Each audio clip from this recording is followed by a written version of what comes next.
Hey, good evening. I'm Ali Velshi. This is MSNBC special coverage of primary night in America. It is midnight on the East Coast. Polls are now closed in all 5 states that we're watching: Arizona, Kansas, Michigan, Missouri, and Washington State. We're going right to Steve Kornacki in just a moment to get the very latest numbers as votes are still being counted. But perhaps the most watched vote of the night happened in Kansas, where NBC News now projects that voters decided to protect the state's right to an abortion. This was the first state vote on abortion rights since the Supreme Court overturned Roe v. Wade. In Arizona, 3 Trump-endorsed election deniers are on the ballot. All 3 races right now too early to call, but that may change while I'm talking to you. In Michigan, Trump-endorsed candidate Tudor Dixon is the projected winner of the Republican primary for governor. Dixon will run against the incumbent governor, the Democrat Gretchen Whitmer. In Missouri, the battle of the 2 Trump-endorsed candidates called Eric has been decided.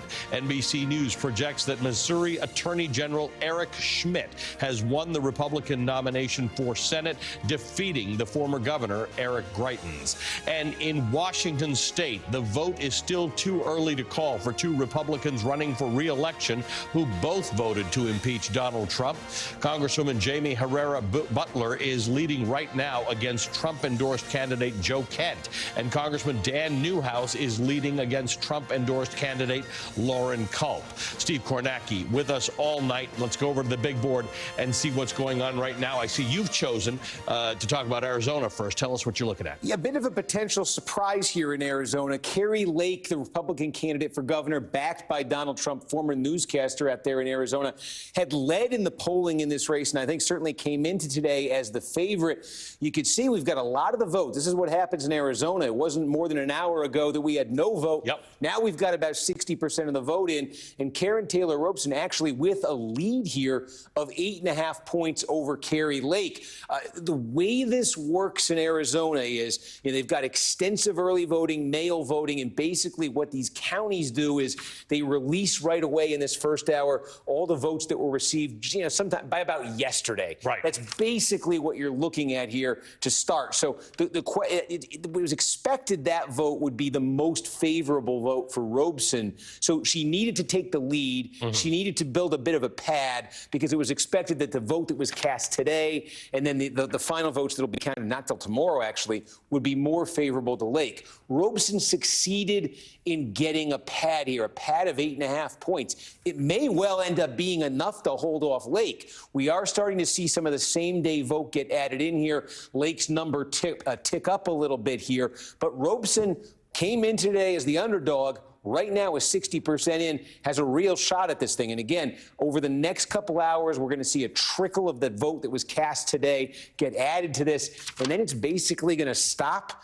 And then, Maricopa County is the biggest one here. They say not till tomorrow will they tally up votes that were delivered, ballots that were delivered today, because they have to be processed and they have to be all of that. So it can take time in Arizona. If you remember this from 2020, it took a few days. But I think a bit of a surprise that Taylor Robson absolutely in this game absolutely has a chance to win this. Lake's the one who has to play catch-up. However, it doesn't matter because if Taylor Robson comes out of tonight and tomorrow in the lead, Kari Lake's already said the election's been stolen from her. Well, and that raises all sorts of issues then, because if she loses and she takes that posture, she's sort of been running as a team with Blake Masters. Blake Masters, the other Trump-backed candidate here in the Republican race for the U.S. Senate. And you see Masters, this initial batch of votes, it's close, but he's ahead. And so if that same trend sort of obtains here, where Masters improves as the later vote gets counted, then Masters could end up winning this primary, Lake losing the other primary. And if she does follow through on what you're talking about, that could certainly negatively affect Blake Masters going to that general election trying to beat Democrat Mark Kelly. And I should add, by the way, this Secretary of State's primary as well that we've been talking about, Fincham, the Trump-backed candidate for Secretary of State, he also leads by 8 points, a substantial lead with this early batch of votes. And again, just going on the expectation that the later votes will favor the Trump candidate. candidates. He certainly looks like he's in the best position right now of those three Trump-backed candidates. But I think he's in the best position. Then you look at Masters, and I think there's a real question mark right now about Kari Lake, and a bit of a surprise. She's an interesting candidate, though. There are Trump-backed candidates, and then there's Kari Lake, an entire election denier, someone who said that she would not want Joe Biden certified as president. She doesn't believe the election was correct. She believes all sorts of things. So in tonight's geography, she stakes herself way out to the right of even many Trump-backed candidates. Yeah, and this was the interesting thing when you looked at Arizona this November, because it's going to be so critical, Arizona, to that race for who controls the U.S. Senate here. And the potential here, if let's say Blake Masters, if he does get the Republican nomination for the U.S. Senate, would he be running on a ticket? To be running on a ticket with Robeson versus running on a ticket with Lake, how voters in Arizona perceive that Republican ticket, it might be a little different. What else are you looking at? Yes, as you mentioned, the Kansas is the biggest surprise tonight, still sitting at 60-40. The biggest suspense right now still is in the 3rd Congressional District. Let's see if we can get it up here in Michigan. This is around Grand Rapids.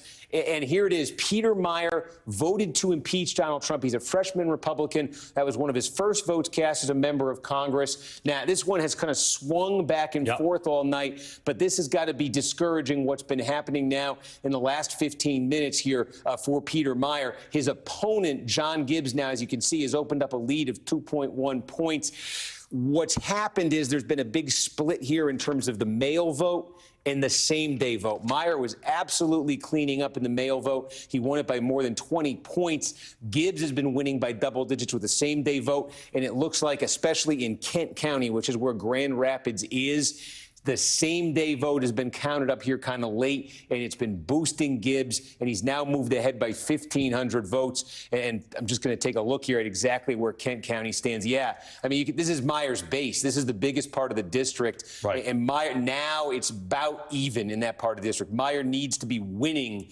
Kent County. He needs to be winning it by a couple points. And just the problem is that same-day vote for him in Kent County has just not been there. It's allowed Gibbs to tick up in Kent. It's allowed Gibbs to tick up district-wide. So Meijer right now looks like he's going to come close. A lot of folks thought he's going to get wiped out, but it might be tough for Meijer to make up that difference. For Democrats, this is an interesting race to watch, because a lot of people would say a Meijer victory is a rebuke of Donald Trump. On the other hand, Meijer, for mainstream viewers, might be more electable than Gibbs in the long term. So it's not clear what some people want to happen with Peter Meijer. The other interesting story here is Democrats waded into this race. They spent big money trying to promote Gibbs with Republicans. Their theory being, hey, get Gibbs nominated. The redistricting in Michigan changed the 3rd district, made it winnable for a Democrat. So Democrats are saying, hey, we can beat Gibbs. Meijer is saying, hey, look, you're saying Gibbs is a threat to democracy. You're saying the people that back Trump's claims about the 2020 election are a threat to democracy.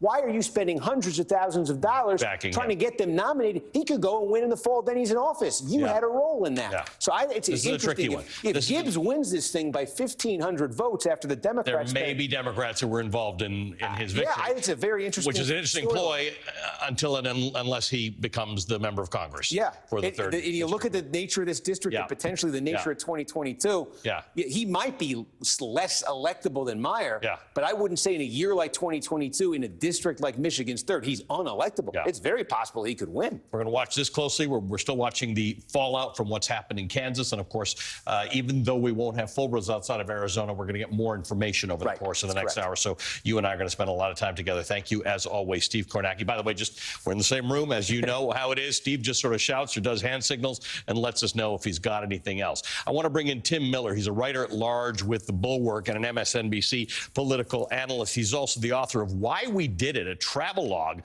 from the Republican road to hell. Maria Teresa Kumar is the founding president of Voto Latino and an MSNBC contributor, and I'm personally very grateful to her because she often sits in for me when I have to be on the road, so I appreciate that. Anat Shenker-Osorio is the founder of the progressive research and communications firm ASO Communications, and Jonathan Alter author and MSNBC political analyst with an institutional memory about politics that is unmatched by anyone else. Thank you to all of you this evening. Tim, let me start with you, because I sort of want to try and make sense of how people are thinking about both Arizona, which is sort of ground zero for, hey, let's dismantle democracy, and this Gibbs-Peter Meyer thing in Michigan, which is, like Steve said, confusing to some Democrats, because some Democrats want the more extreme Trump-backed Republican to win the primary so that he loses the election, but they'd really, if they had a choice, rather have Peter Meyer. So what are you making of what you've seen so far? Yeah, and thanks for having me. And I was on the last hour and was maybe a little bit bullish on the democracy candidates in some of these races. We'll see. In the last hour, obviously Gibbs, as Kornacki just talked about, has taken the lead in that race.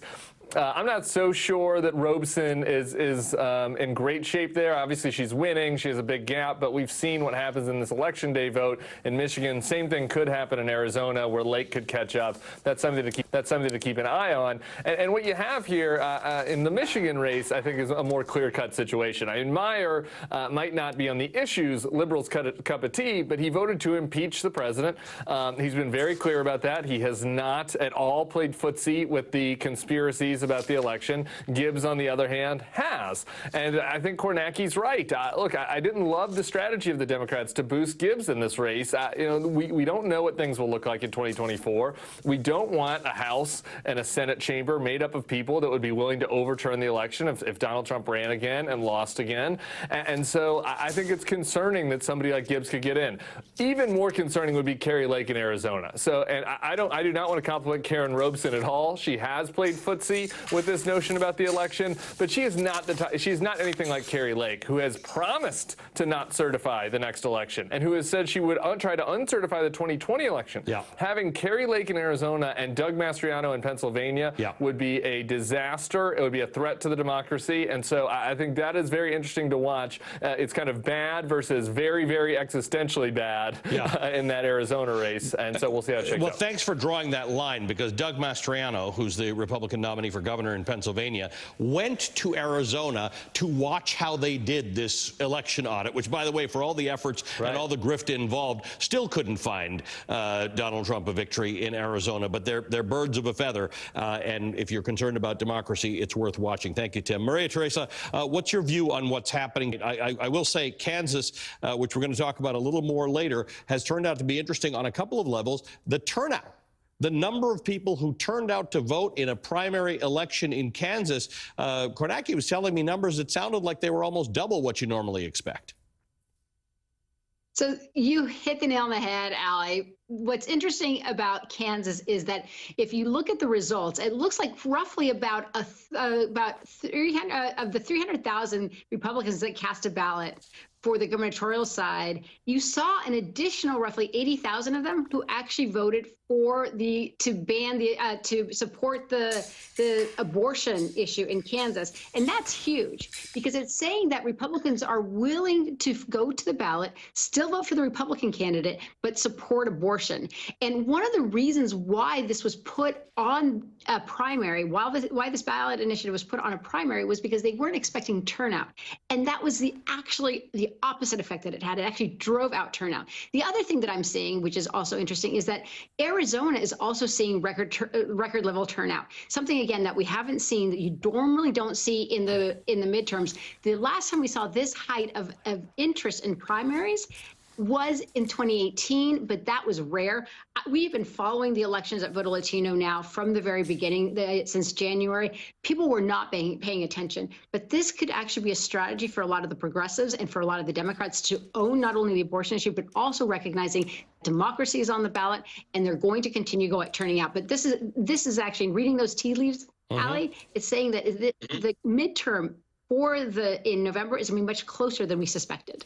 So I'm glad if people think democracy is on the ballot. That's always a good discussion and an important discussion to be having on that. But maybe Republicans are watching tonight and saying maybe abortion shouldn't be on the ballot. Maybe we got what we got out of the Supreme Court. We got through 3 Supreme Court justices. Maybe nobody should say the word abortion between now, or no Republican should say the word abortion between now and Election Day, given what we just saw in Kansas, where I don't know how to describe describe it because the question was placed so weirdly on that referendum. But people who wanted to preserve abortion rights have voted well disproportionately higher than they have voted typically for Democrats. That's actually correct. And what was interesting, my apologies. No worry, I'll get to Anat and then I'll get back to you. Go ahead, Anat. My apologies, Maria Teresa. I thought he was addressing me. I think that what the common thread here is, and essentially once you open Pandora's box, I would argue you can't put it away. They may not want to talk about abortion, but boy, howdy, are we going to be talking about it? And the through line here between essentially the contest of how much insurrection would you like in your Republican Party, a little or a lot, the through line between that and the abortion issue is freedom. And not for nothing was the No campaign called constitutional freedom, because essentially the argument going down right now is, do you want, in essence, an authoritarian faction that wants to take away your freedoms from the most essential freedom to vote and to decide for ourselves who governs in our name, to the freedom to decide what happens to our bodies, our futures, our families? And that is nothing short of what's on the ballot. And we see in both cases that voters are leery of that, of the taking away of that freedom. And insofar as Democrats make a compelling case that they are here to protect our freedoms, and a compelling case, and there's plenty of evidence available, that Republicans want to take away those freedoms, I think that we have a mobilizing and persuasive message for voters. Jonathan Alter, we're looking at Missouri, we're looking at Kansas, we're looking at Michigan, we're looking at Arizona, we're looking at Washington State. A lot of places tonight, each of which tell a slightly different story. Peter Meijer in Michigan is one of three candidates tonight, three Republicans up for primary election who voted to impeach Donald Trump. Tim Miller makes the point, they're not liberals. These are not people who are not conservatives. They just did something there that may cost them in their election up against Trump candidates. Kansas has got the abortion issue. Arizona's got the election legitimacy issue. Michigan's got all sorts of things going on. Taken nationally, with all of your experience, what do you make of what you've seen so far tonight? Ali, I think the big news is choice quake. This issue is going to be huge in the election. If in a state like Kansas, those who favor abortion rights came out in such numbers and won by way more than expected. I mean, by some polls, they were expected to lose narrowly. It was a blowout. And this sends a big message nationally to Democrats. Now, the red wave theory was already in tatters in the last couple of weeks.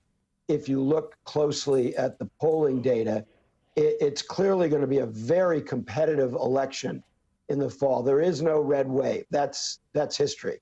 But what we don't know is how much of a role abortion is going to play. And tonight was an indication that it could play a very large role, even if it's put pretty far down on the list of issues that voters say they care about, well below the economy.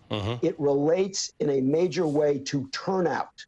And if the turnout is closer to 2018, when the Democrats did really well, than to 2014, the midterm before that, when Democrats did poorly, then Democrats will do much better than expected again. And it's even possible that this could be a 2002 type election. And by that, I mean 2002 and 1934 are the only two elections, midterm elections, in the last 100 years where the party controlling the White House after its first 2 years gained seats. And so it is possible, and now it's considered likely, that the Democrats will gain seats in the Senate, and it is increasingly possible that they will hold the House. In 2002, just to remind people, the economy was not very good, but 9/11 pushed the economy into a secondary category, and it became kind of a 9/11 election, which worked to President Bush's advantage. This, even though he wasn't all that, popular on the economy, this could be a similar kind of thing where voting is for Congress is decoupled from Biden's low approval ratings, and you see a Democratic victory.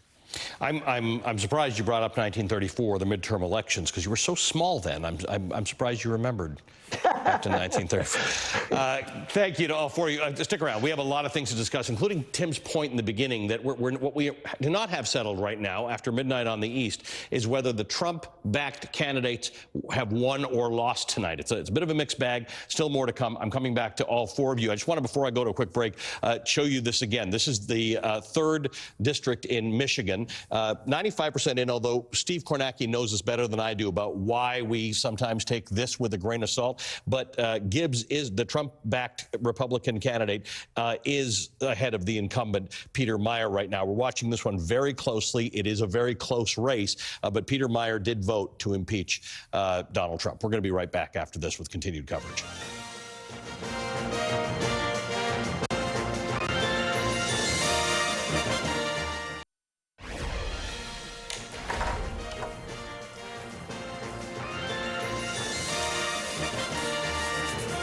All right, tonight's vote on abortion in Kansas was the first of its kind in an America where Roe v. Wade has been overturned. Effectively, voters were being asked whether they wanted to remove protections to abortion rights from the Kansas state constitution. As ballot measures often are, the language in this one was confusing. Voting yes meant the Constitution should change and abortion rights would no longer be protected, giving the power to restrict abortion access to the Kansas state legislature. Voting no meant the Constitution should remain the same and abortion rights should remain protected. And the no vote won, according to our NBC News projection, which means Kansas voters decided to protect the right to an abortion. Covering this for us tonight from Kansas City is my colleague Chris Jansing. Chris, there was scant polling on this. It wasn't clear. Looked like no might have had a small edge just beyond the margin of error. Nobody, or a lot of people, were not expecting this particular result. I think it's closer to nobody, and certainly nobody I talked to. And I just got a new number in, and it gives you a sense of how unexpected this is. In Johnson County, it's just 10 minutes down the road from where I'm standing. It's right on the border with Missouri. It's the largest county in this state. The turnout on a 100-degree day in the middle of summer was 53%. Historically high. They've never seen anything like this. This is Barack Obama's numbers. The way the Secretary of State put it, incredibly high turnout. In fact, there were still so many people in lines in so many places as polls were closing. The Secretary of State actually sent out tweets saying, stay in line, don't go anywhere, you can still vote. There were signs from the very day that the Supreme Court overturned Roe v. Wade, because in Kansas, registration went up 1,000%. But that wasn't the only indication. The number of unaffiliated voters, which, by the way, is higher than Democratic voters here in Kansas, they have been going up, while Republican registration has been inching down. And typically, you wouldn't see unaffiliated voters going out for one of these elections because they can't vote for Republicans and Democrats. They can't vote for candidates.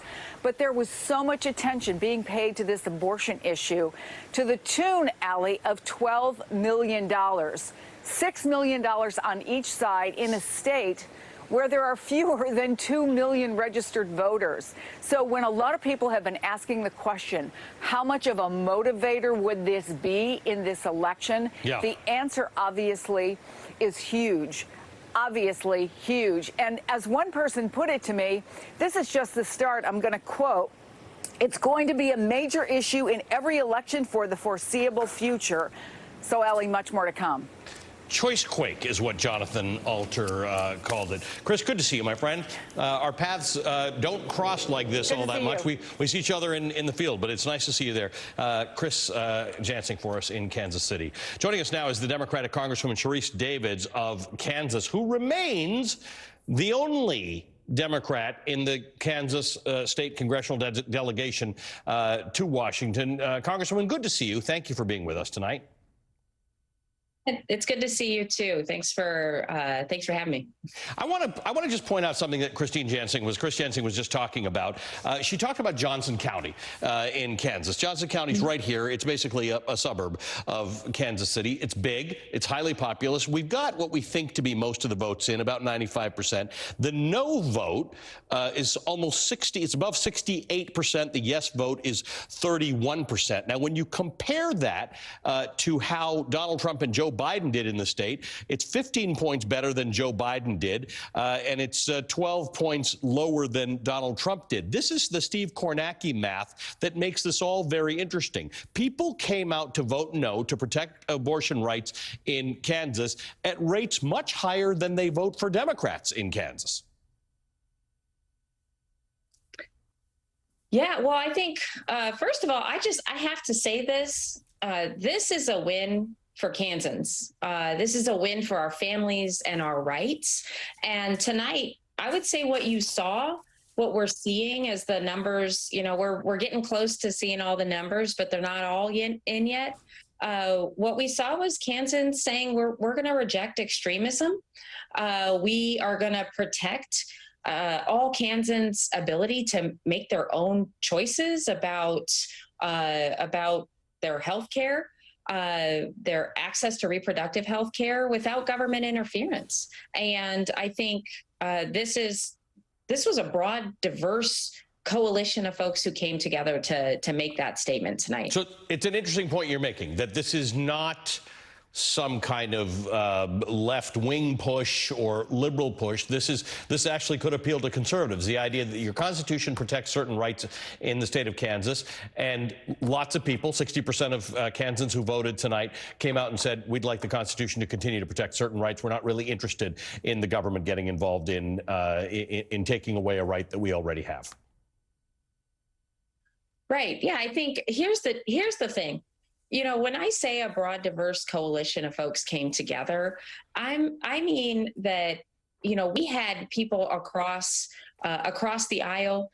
You heard just a few minutes ago about the number of unaffiliated voters that we have here in Kansas. And, Kansans do not want politicians. They don't want the government telling us what we can and can't do when it comes to accessing reproductive health care services. And I think what we're seeing is that path forward, particularly for Kansans, is one that goes through the middle. This is not a far extreme position. And I think, politicians who think that that's what is going to get them a win in November are sorely mistaken. Congresswoman, good to see you. As always, thank you for joining us. One day we'll be able to not just talk about politics, but we'll talk about mixed martial arts, because I just want to have that conversation with you one day. But for now, politics takes all our time. Can I tell you how much work went into this? It's the same thing that happens in an MMA fight. You can't stop until the bell rings, and that's what the folks in Kansas did today.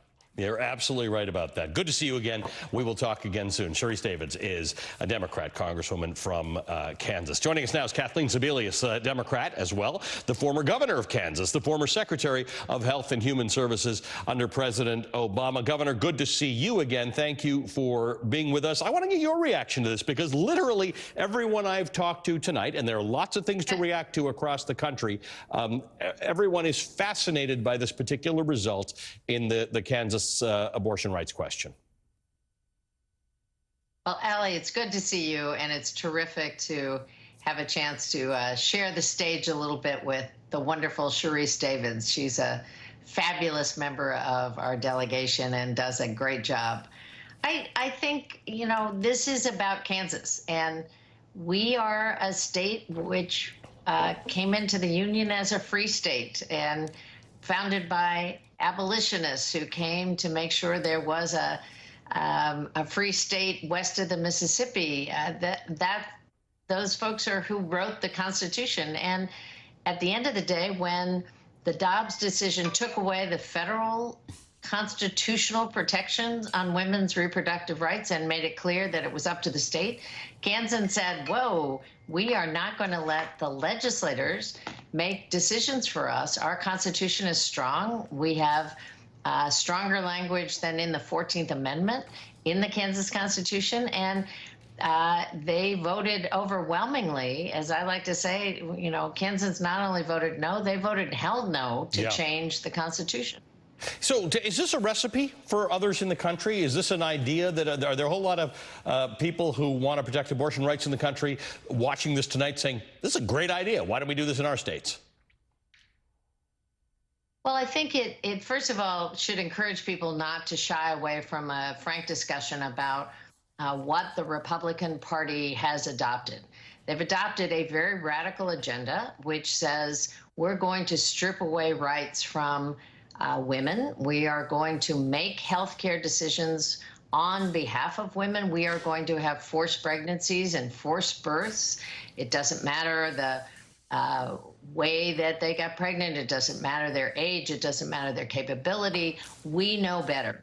And I think for a lot of individuals in this state, Republicans, Democrats, Independents, they say, no, we trust women to make wise decisions for themselves with their own pastors and priests and rabbis, with their own partners, with their own physicians. And Kansas had an opportunity to weigh in very strongly. Should you let the state legislature decide your fate, or should you trust the Constitution? And I think Kansas said overwhelmingly, we trust the Constitution. And do you feel confident that in many places across the country, there are people who would otherwise cast a ballot for a conservative or a Republican in days gone by who might say that this abortion stuff, the overturning of Roe v. Wade, the Dobbs ruling, is a bridge too far when it comes to my rights? I'm voting this time on my rights. I mean, Jonathan Alter made a point that we all think it's just the economy. Guys like me who are business journalists like to think it's all the economy all the time.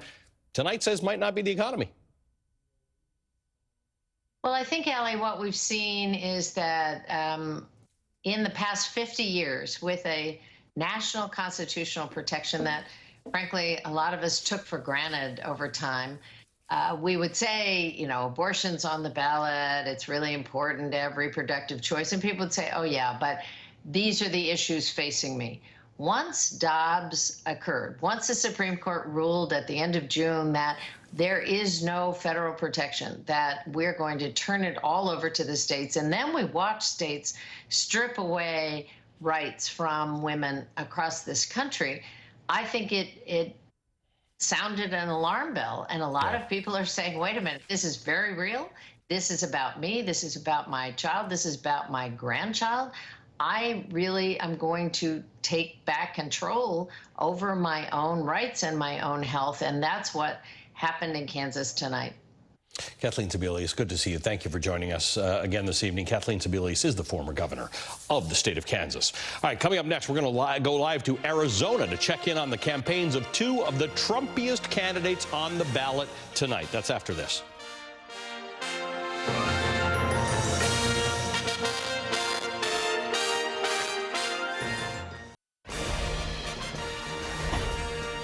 A lot of states we're watching tonight. We were just talking about Kansas. Earlier, we were talking about Arizona. And we are still watching the results in Arizona come in. A lot of the controversy leading up to tonight's primary vote in Arizona has been around the Trump-backed candidate, Kari Lake, one-time television news anchor turned gubernatorial candidate. Here she is at a rally with the former president 12 days ago.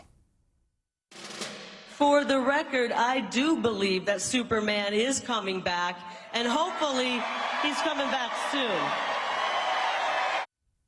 All right, there's a lot to Kari Lake. There are a lot of layers to her. We've had somebody covering the story for a while. At Kari Lake headquarters for us tonight is NBC News correspondent Vaughn Hilliard. Vaughn, you have had some remarkably interesting conversations with the candidate. Where do we stand first as we stand right now on the results? Kari Lake not performing in the last hour as strongly as we expected. Right, I think this is the question that you and Steve have walked through here, is just how many folks either dropped off their mail ballots at the polling location today or voted in person.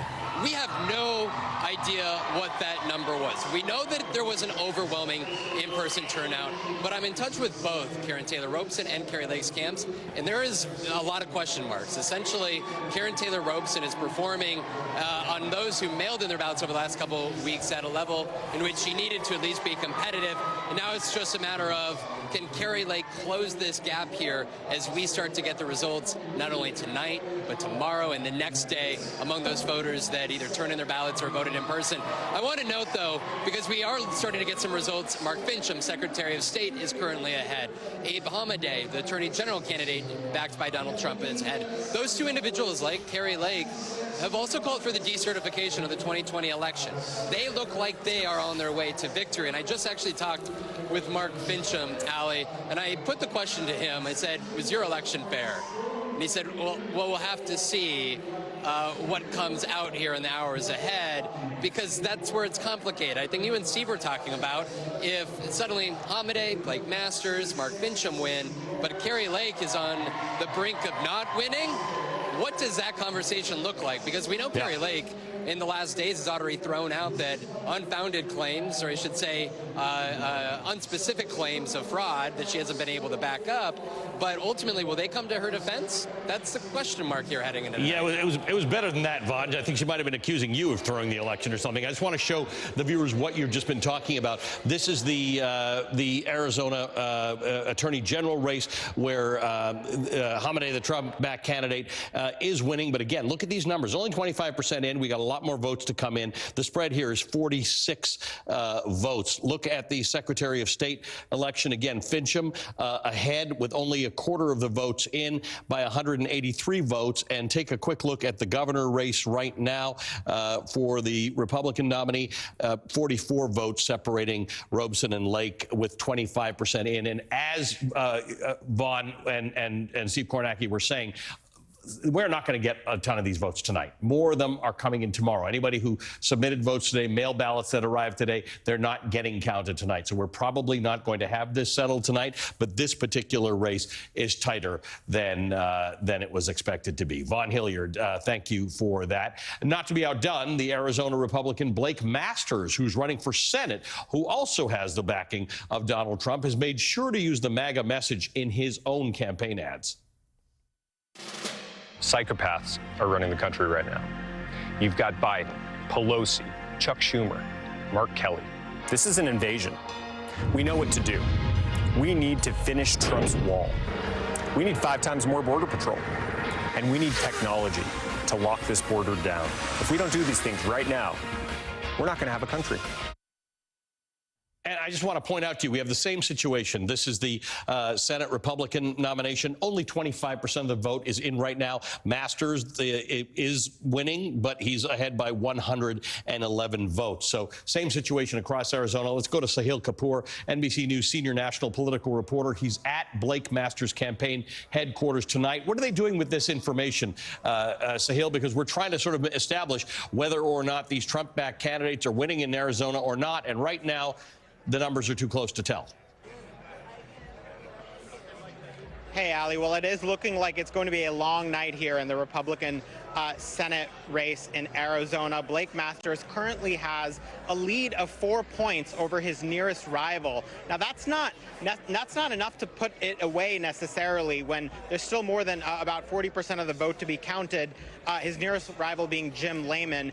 And it's certainly possible that this election could go at least past tonight and into the morning as more and more votes are counted. And of course, it is a test of Donald Trump's power to push these candidates over the finish line. Blake Masters does seem to be doing better than Kari Lake, partly because it was a more crowded field and that 1/3 of solid Trump supporters may be enough to push him over the line. But a lot at stake here, Ali. Of course, the winner of this battle on the Republican side is going to take on the Democratic incumbent, Mark Kelly, who cruised to renomination unopposed. And this is going to be one of the most hotly contested Senate races. It could, of course, determine control of the chamber. And look, there's been a ton of talk tonight about that abortion vote in Kansas. That matters in this race, too, because Congress would have the power, or does have the power, I should say, now that Roe versus Wade has gone, to enact federal abortion restrictions with Blake Masters running on an anti-abortion platform.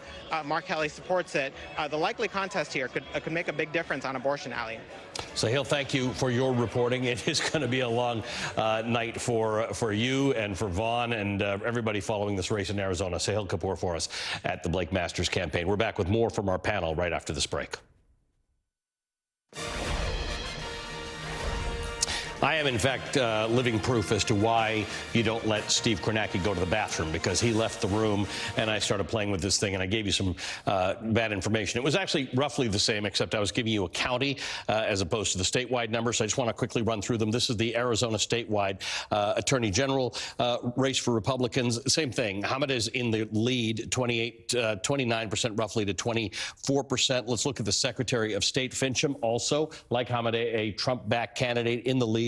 36% roughly to 25%. Same thing, 55% of the vote is in right now. And in the governor race for the Republicans, Taylor Robeson is in the lead, 48, almost 49% to 40% for Lake, with 60% in. Again, we are expecting the Lake's numbers may get better through the course of the next 24 hours as more votes come in. But there's about 55 to 60% of the statewide numbers are in. Same thing. Nobody's position has changed. The numbers are just a little bit different. I want to bring our panel back with us. Tim Miller, Maria Teresa Kumar, Anat Shankar Osorio, and Jonathan Alter.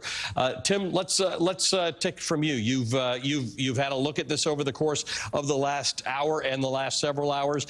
The Arizona stuff that we just were talking about is something that gives you a little bit of pause, because we're not quite sure how this is unfolding and what you call a win tonight.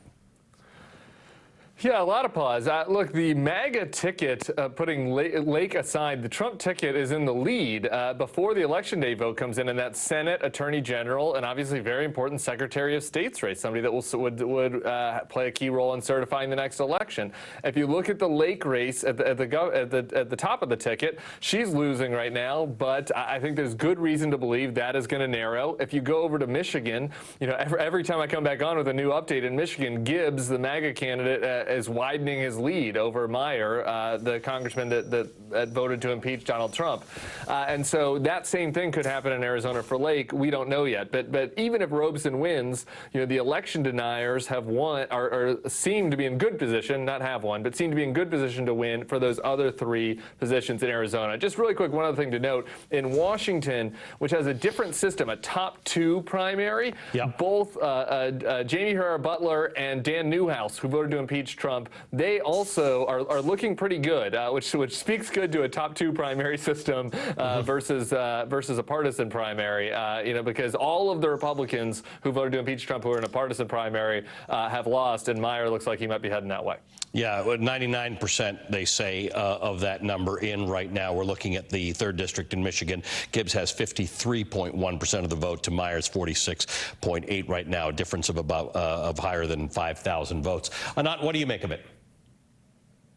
I mean, I think that what voters are understanding, well, first of all, let's just talk about the basic asymmetry of participation between the Republican Party and the Democratic Party, something I think most casual viewers may not be aware of, and that is that in general, participants in a primary on the Republican side tend toward the more right extremist wing, whereas Democratic voters who are in a primary tend toward a more centrist position. That is a basic asymmetry. And so what you're seeing called out in primary voters on the Republican side are the kind of true believers in this Trumpist ideology. And so it's little wonder that, with exceptions, as noted, that is what is taking the day. But I think that at this point, you know, for most of these candidates, it's either a lot or a little bit of Trumpism. All of them are embracing it to some degree.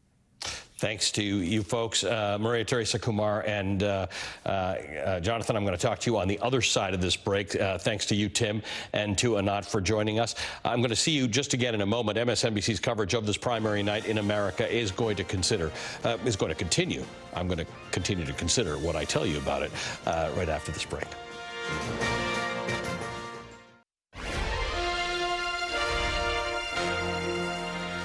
All right, it is 1 a.m. on the East Coast. I'm Ali Velshi. This is MSNBC's special coverage of primary results in 5 states: Arizona, Kansas, Michigan, Missouri, and Washington states. Voters in these 5 states have turned out to choose their nominees for the midterm elections that are being held in 97 days. And the biggest news of the night was in the state of Kansas, where voters voted to protect the right to abortion.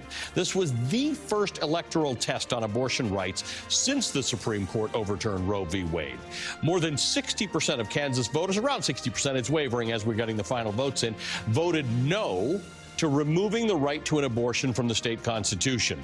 In Arizona, we're watching that very closely right now. 3 races are too early to call for Trump-endorsed election deniers. The candidate, Mark Finchem, is leading for the Republican Secretary of State race. In Michigan, Trump-endorsed candidate Tudor Dixon is projected the winner of the Republican race for governor. Dixon's going to run against the incumbent, the Democratic governor, Gretchen Whitmer.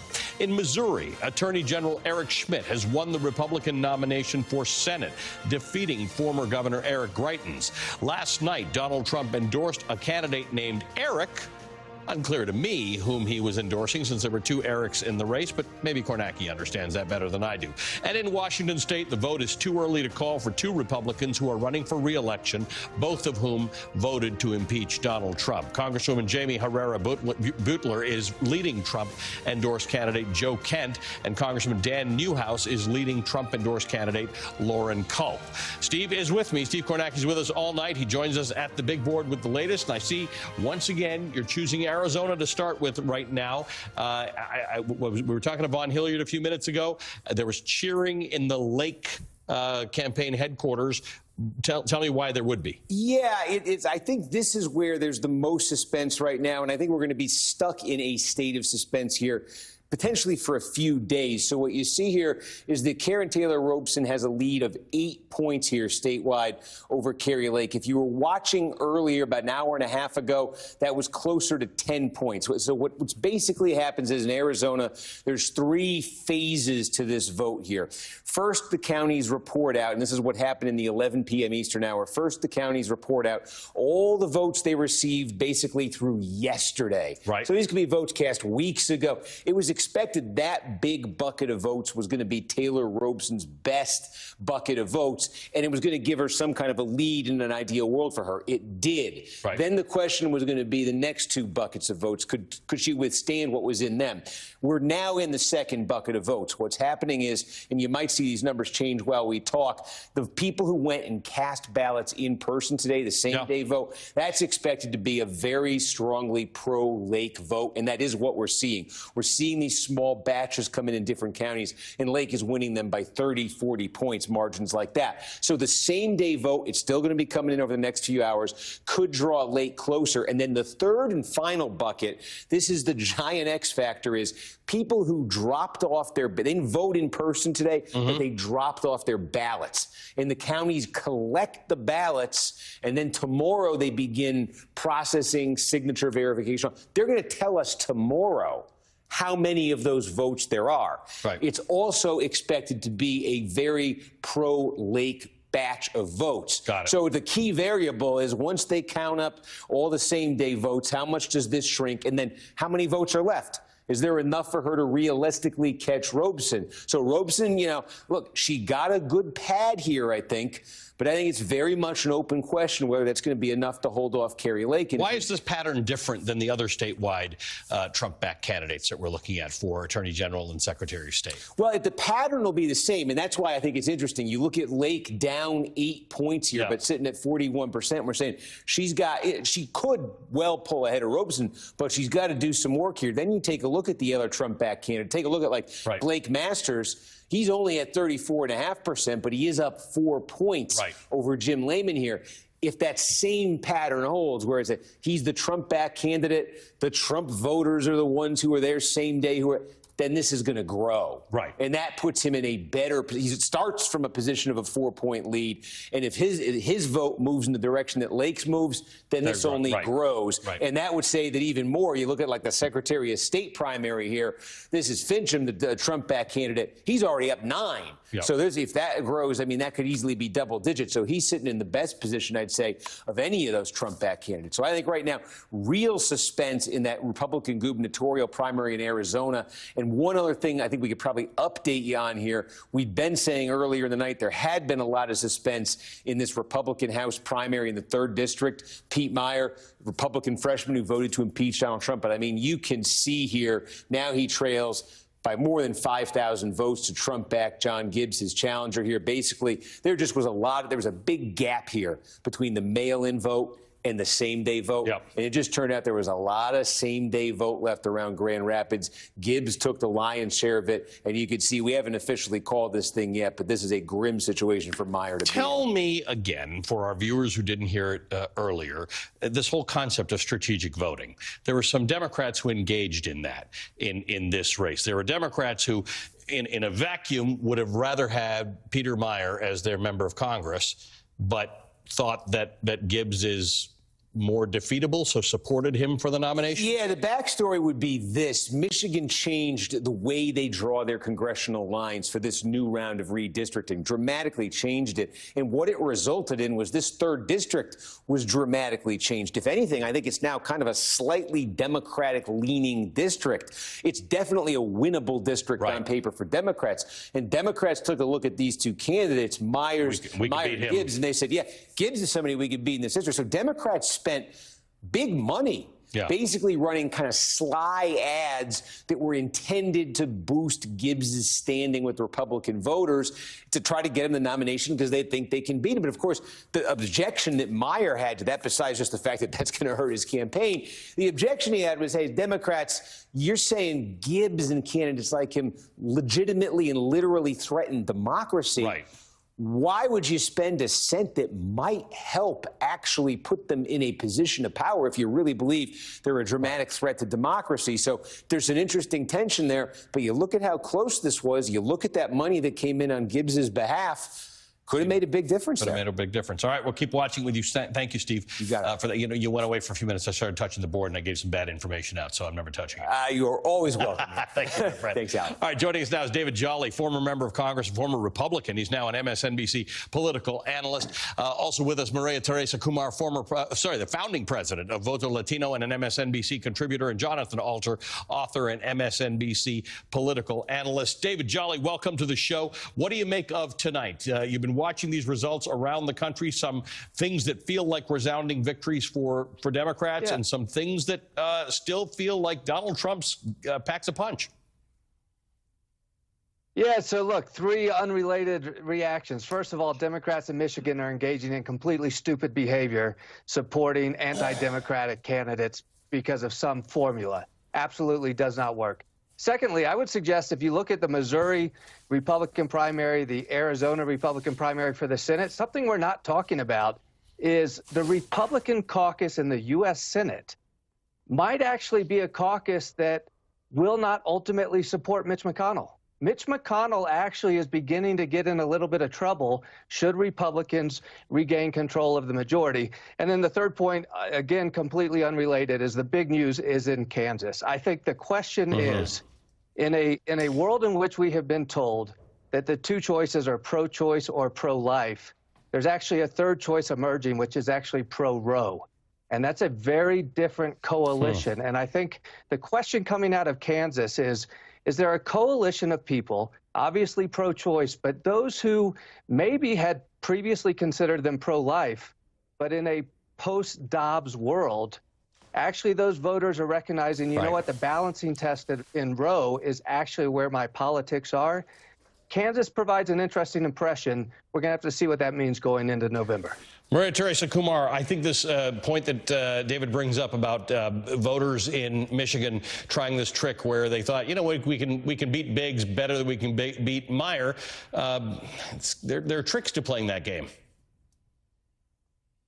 Ali, I have to say that this is something that the Democrats bet big on, but I am in complete alignment that giving breath to folks that are autocratic, that don't believe in our democracy, is not a win for anyone. That said, because Myra lost, the Cook political report today, just after this is, it's so close, basically went from that being a toss-up seat to leaning Democrat. But again, that is a big bet because you are giving oxygen to what we are trying to tamp down because of what we're seeing unfold in the January 6th commission, that there was a coup attempt by Trump. And the challenge is, how do you put that away and not having one of our major political parties endorse them, so to speak, so that they can win? That really sets it apart. Separately, though, what we're seeing in Arizona, the fact that you have MAGA Republicans on top of the ticket potentially running against Kelly and for Hobbs for governor, nothing is going to mobilize voters in that space more than a MAGA Republican. Since 2020, we're expecting 80,000 more Latino youth to turn 18 in Arizona. And one of the reasons that Arizona became a purple state was because of the Jam Brewers, was because of the Sheriff Arpaio's, was basically these individuals that were carrying the mantle before Donald Trump came onto the scene. And so while this seems like it's going to be close, I actually think that there's going to be much more potential for Mark Kelly and Hobbs as a result of these MAGA Republicans. Jonathan, you called it a choice quake tonight. Two things have happened. One, as David Jolly pointed out, causing people to think about abortion rights as something other than pro-life or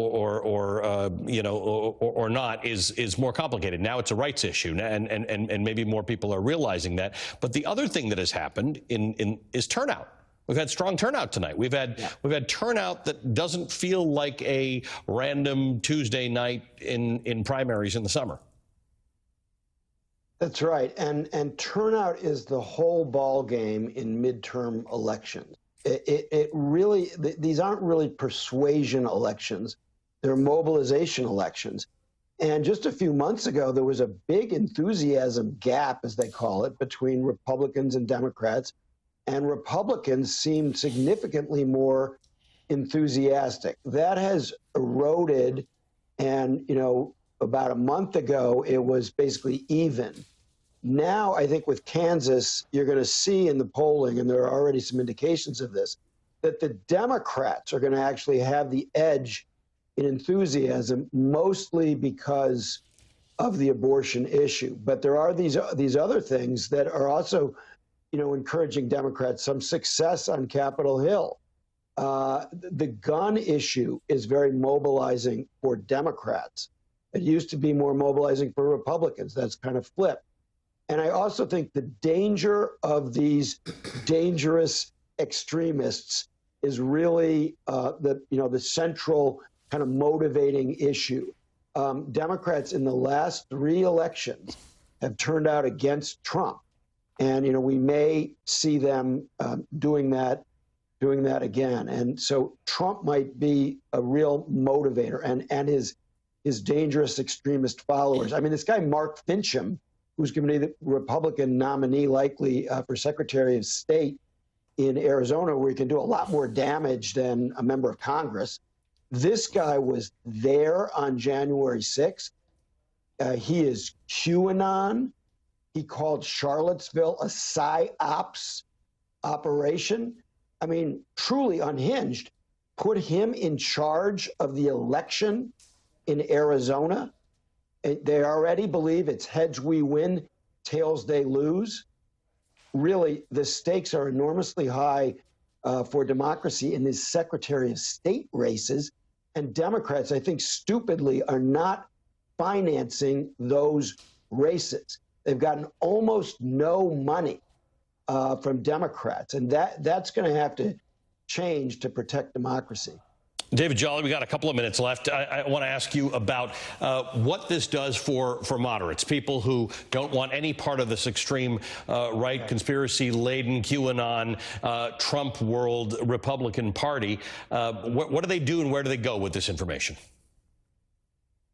Yeah, it's a fascinating question, Ali, because I think we might be moving into the chapter in which all Republican candidates are actually MAGA candidates. The Trumpism effect has fully taken its foothold in the Republican Party. And so because of that, the actual analysis of whether or not a Trump endorsement helps or hurts is maybe the wrong analysis. The secondary analysis might be whether it's even relevant.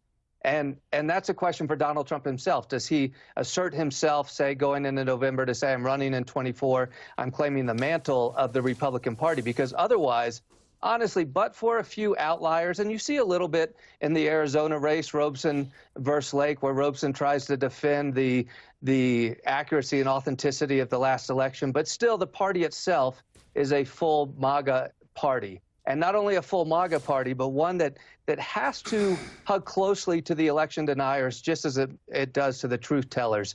Look, there's no big win for democracy within tonight's Republican results. We know that it is a MAGA party. There are no moderates left. When the new Congress convenes in January, whatever the numbers are between R's and D's, the Republican conference will be more MAGA, more deniers than truth tellers. And that's just the state of today's GOP. That is a big matter to consider as we think about tonight. There are successes, there are victories, there are losses, but the thing to consider is whether, and Jonathan, you brought this up, there are going to be some people who are running for office and might win who can change the outcome of how we vote and erode democracy yet more. Thanks to the three of you. It is great to spend this evening with you, David Jolly, Maria Teresa Kumar, Jonathan Alter.